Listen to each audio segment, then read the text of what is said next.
So there are a couple of, few different things that took place in this operation that possibly did not in the other strikes that India had carried out post, Pulwama attacks as well. And then when we conducted the Balakot strikes, number one, of course, even within the domestic audience at that point of time, there were a lot of people questioning about, how these strikes were conducted, whether there were video evidence, so on and so forth. This time, those video evidences have been released by the armed forces in their briefing. And the other big distinction also is the government, reaching out to the opposition before the attacks and also now calling for an all-party meeting. Sir, how significant is that?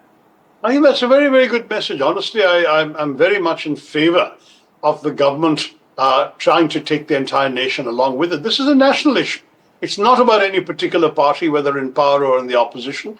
It affects every one of us. And I must say, that the manner in which our signaling today to Pakistan and to the international community took place was very well done.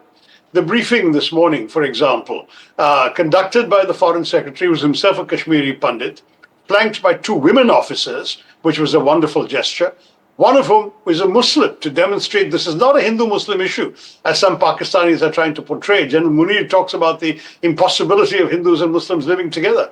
We were demonstrating we're not only united, we are India against terror. We are India against the Pakistanis' evil machinations. We are not divided within ourselves. What a wonderful message to send.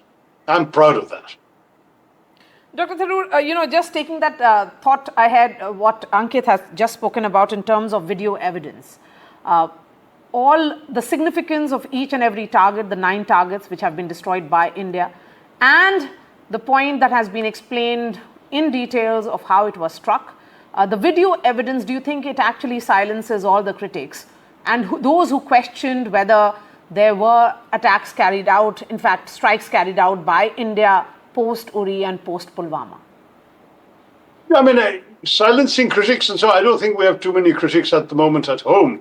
I think that in any case, what was important here was that what we have done has been done well, professionally, in a calibrated and calculated manner, and thanks to the video evidence, it has been seen to be done. But at the same time, as I said earlier, we're not here to kill people. We are there to convey very clearly that we are hitting terrorist infrastructure. That's all we've done. We've done so at night when no one's about. All of these things, I think, are part of the messaging, Maria, and that's what we've done. As far as I'm concerned, the fact that we have presented this to the nation and to the world is fine. Now, as you know, the Pakistanis are claiming that they have knocked down a couple of our planes. We have to await any confirmation or denial from the government of India. That still hasn't come across. But as far as everything else is concerned, any other criticisms or whatever you're talking about, the time for all of those discussions is not now.